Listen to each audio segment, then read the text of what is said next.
Hello friends, मैं हूं अजीज शेख। आप देख रहे हैं मूवी स्टॉक चैनल, जिस पर आज मैं बात करने वाला हूं थिएटर में फाइनली रिलीज हुई फिल्म मूनफॉल के बारे में, जिसके डायरेक्टर रोनाल्ड इमरिच है। अब उनका नाम लेना इतना ज्यादा जरूरी इसलिए बनता है क्योंकि उन्होंने इसके पहले डिजास्टर की फिल्मों के कई सारे रिकॉर्ड्स बना रखे हैं, या फिर सिंपली कहूँ उन्हें इसके अलावा बाकी दूसरी फिल्में बिल्कुल भी अच्छी तरीके से बनानी नहीं आती। लेकिन फिर भी वो बाहर निकलकर मार्वल, डीसी और स्टार वॉर्स के यूनिवर्स को बेकार और घटिया कहते हैं, या फिर कहूँ उनकी भाषा में एक ही फिल्म को बार बार रिपीट करना काफी ज्यादा बोरिंग हो जाता है। इससे क्रिएटर अपनी सोच को ज्यादा बढ़ा नहीं पाता। ये मेरे शब्द नहीं बल्कि खुद रोनाल्ड के हैं, जिन्होंने डिजास्टर के जॉनर में अपना पूरा का पूरा करियर खत्म कर दिया है। लेकिन फिर भी अगर वो ऐसी बात कहे और कुछ अच्छा कंटेंट ना लेकर आए और फिल्म फ्लॉप होने के बाद उसका पूरा का पूरा ब्लेम आज के ट्रेंड के हिसाब से सुपर हीरोज और स्टार वॉर्स के यूनिवर्स पर डाले, तो ये बात भी बिल्कुल ठीक नहीं है। क्योंकि आज की तारीख में कंटेंट बोलता है, जिसमें अब आ जाए उनके टॉपिक से हटकर सीधे उनकी फिल्म पर, तो इस फिल्म की कहानी ऑलरेडी हमें ट्रेलर में ही दिखाकर पूरी तरीके से रिवील कर दी गई है, जिसमें मून अपने ऑर्बिट से हटकर अर्थ की तरफ बढ़ रहा है। और अब इसके लिए इंसानों की तरफ से प्रिपरेशन किस तरीके से की गई है और क्या एंड में अर्थ बचेगा भी या नहीं, वही जानने के लिए आपको देखनी होगी ये फिल्म, जिसे थिएटर में हिंदी के साथ साथ बाकी दूसरी लैंग्वेजेस में भी रिलीज किया गया है। बाकी फिल्म की हिंदी डबिंग ठीक ठाक है, क्योंकि फिल्म के ओरिजिनल वर्जन में ही डायलॉग्स इतने ज्यादा घटिया लिखे गए हैं जिनका मजाक हिंदी डब वाले बहुत ही अच्छी तरीके से उड़ा सकते हैं। इसलिए उससे कोई भी प्रॉब्लम मुझे तो बिल्कुल भी नहीं हुई है। और हाँ, आप इस फिल्म को अपनी फैमिली के साथ बैठकर देख सकते हो, जिसके लिए आपको मिनिमम थिएटर में जाकर ऑलमोस्ट 2 घंटे खर्च करने होंगे, जो अब इस फिल्म के लिए देने बनते भी है या नहीं। चलिए सीधे आते हैं उस टॉपिक पर, लेकिन उससे पहले बनेगी अब मेरी एक छोटी सी रिक्वेस्ट, जो कि है चैनल को सब्सक्राइब, वीडियो को लाइक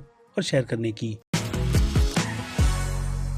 तो फ्रेंड्स, तो जब इस फिल्म के पहले टाइटल की अनाउंसमेंट हुई थी तो उससे मुझे इस फिल्म को देखने का एक्साइटमेंट का लेवल काफी ज्यादा बढ़ गया था। जिसके बाद इस फिल्म की एक क्लिप रिलीज की गई जो देखने में ही बहुत ज्यादा इंटरेस्टिंग लग रही थी। और फिर निकल कर आए फिल्म के फर्स्ट रिएक्शन रिव्यू, जिस पर मैं बात ऑलरेडी कर चुका हूँ, क्योंकि फर्स्ट रिएक्शन बिल्कुल भी ठीक नहीं थे। जिसके बाद भी जाकर मैंने इस फिल्म को थिएटर में देखा है, और अब उसे देखने के बाद मैं सिंपली कहूँ तो जितनी ज्यादा बुराई इस फिल्म की जा रही है, फिल्म हाँ उस लेवल की तो है, क्योंकि ये फिल्म हमें कुछ भी नया नहीं प्रेजेंट कर रही। जिसमें अगर देखा जाए तो रोनाल्ड ने अपनी पूरी की पूरी डिजास्टर फिल्मों को उठाकर वही घिसी पिटी स्टोरी इस फिल्म में भी डाली है, जिसमें एक फैमिली के एंगल के अलावा दुनिया खत्म भी होने वाली है। बाकी बाप बेटे के रिलेशनशिप भी हमें फिल्म में बेमतलब की दिखाई गई है, और फैमिली की स्टोरीज की तो बात ही छोड़ दो, क्योंकि वो बस फिल्म की लेंथ बढ़ाते हैं। जिन्हें हाँ पता है फिल्म में यही दिखाने के लिए रखा गया है कि अर्थ की सिचुएशन ऐसे टाइम पर क्या होगी और वहाँ के लोग क्या कर रहे हैं। लेकिन फिर भी अगर वही दिखाना था तो फिल्म में जिस तरीके से विजुअल डाले गए हैं, या फिर कहूँ कमाल के विजुअल, तो उन्हीं की वजह से आप इस फिल्म को देखते हो। कहानी की वजह से तो बिल्कुल भी नहीं, क्योंकि जो कहानी इसके इंटरवल के पहले तक हमें दिखाई जाती है वो देखने में बहुत ज्यादा इंटरेस्टिंग लगती है। लेकिन जैसे ही फिल्म का सेकंड हाफ शुरू होता है तो वहीं से हमारे फिल्म के इंटरेस्ट के साथ साथ सभी चीजें पूरी तरीके से टूट जाती है। जिसमें अगर देखा जाए तो सबसे बुरा पॉइंट है एलियन, जिनके कॉन्सेप्ट को ही इस फिल्म में बिल्कुल भी नहीं डालना चाहिए था। हालांकि फिल्म में कई सारी लॉजिकल चीजें होती है जो कि अक्सर करके रोनाल्ड अपनी फिल्म में रखते ही है, लेकिन फिर भी एलियन का एंगल बहुत ही ज्यादा बुरा है, जो कहानी को सेकंड हाफ में लाकर पूरी तरीके से बर्बाद कर देता है। यानी अगर इस फिल्म को रोनाल्ड अपनी डिजास्टर के हिसाब से ही बनाते तो भी इस फिल्म को देखने में काफी ज्यादा मजा आता।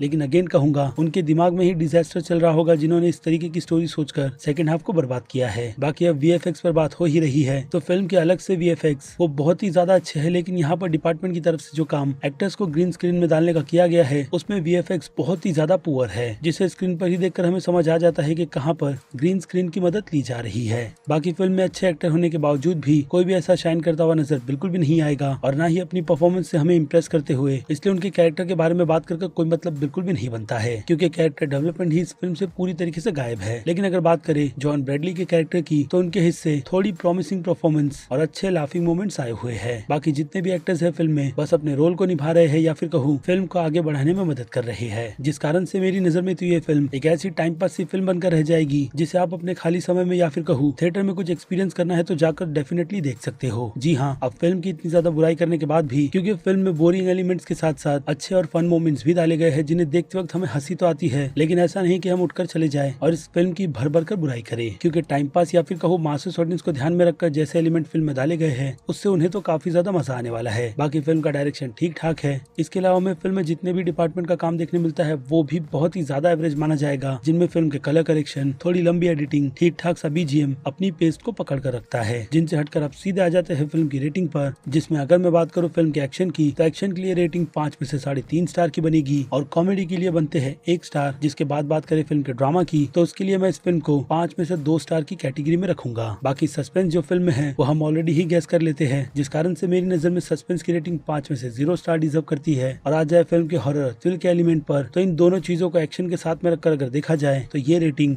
1.5 स्टार की तो हकदार बनती है। जिसके बाद बात करें मासस ऑडियंस की, तो मासस ऑडियंस की नजरों में इस फिल्म की रेटिंग बनेगी B+ की, यानी कि मस्ट वॉच उनके लिए थिएटर में। क्रिटिक्स की नजरों में ये एक टाइम वेस्ट फिल्म है, यानी कि C की कैटेगरी की फिल्म, जिनसे हटकर मैं इस फिल्म को B- की कैटेगरी में रखूंगा। जिसे आपने देखा ना देखा उससे कोई भी फर्क नहीं पड़ेगा, लेकिन अगर घर पर बैठे बोर हो रहे हो, थिएटर में टाइम पास करना है, तो इस हफ्ते ये कंटेंट टाइम पास के हिसाब से बिल्कुल ठीक है। लेकिन फिलहाल तो ये मेरा पर्सनल ओपिनियन है मूनफॉल फिल्म को लेकर, जिस बारे में बनती है अब आपकी राय, जो आप मुझे कमेंट में लिखकर बता सकते हैं। क्योंकि अब वक्त है वीडियो को यहीं पर खत्म करने का। मैं हूँ अजीज शेख, आप देख रहे थे मूवी स्टॉक चैनल, जिसे अगर आपने अभी तक सब्सक्राइब नहीं किया है तो सब्सक्राइब कर लीजिए और बगल में बने हुए इस बेल आइकन के साथ साथ नोटिफिकेशन को भी ऑल पर क्लिक कर दीजिएगा। बाकी अब मैं मिलता हूँ जल्दी आपसे दूसरी किसी वीडियो में किसी और फिल्म या फिर किसी और सीरीज के टॉपिक पर बात करते हुए। तब तक के लिए आप अपने चैनल के बाकी दूसरे वीडियोस को भी एंजॉय कीजिए। Till then bye.